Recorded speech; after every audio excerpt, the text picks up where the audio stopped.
Uncle, আমাকে ওষুধগুলো দেন।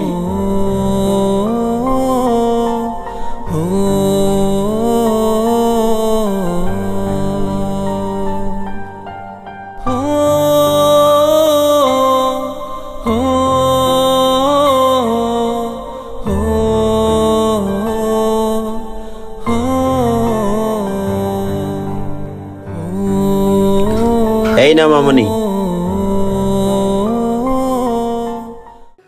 টাকাটা কেমন কেমন লাগতেছে। আরে টাকা তো মনে হইতেছে জাল। কি রে পিচ্ছি, এই টাকা তো জাল। তুই জাল টাকা নিয়ে আসছস ওষুধ কেনার জন্য, তোর সাহস তো কম না? কি জাল টাকা? বুঝলাম না। হয় বল, এই টাকা কই থেকে নিয়ে আসছস তুই?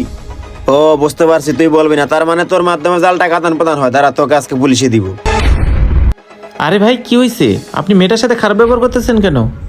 ভাই দেখেন, ও জাল টাকা নিয়ে আসছে ওষুধ নিতে। আমার মনে হয় ওর মাধ্যমে জাল টাকা আদান প্রদান হয়। আরে ভাই আপনি একটু দাঁড়ান। আচ্ছা মামুনি, বলো তো তুমি এই টাকাটা কোথায় পাইছো?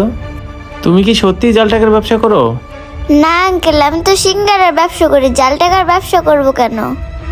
ওই তাহলে তোর কাছে এই জাল টাকা আসলো কই থেকে? আরে ভাই আপনি একটু থামেন না, আমি তো জিজ্ঞেস করতেছি। মামুনি সত্যি করে বলো তো তুমি টাকাটা কোথায় পাইছো? আঙ্কেল, আমি সত্যি বললে আমাকে পুলিশে দিবেন না তো?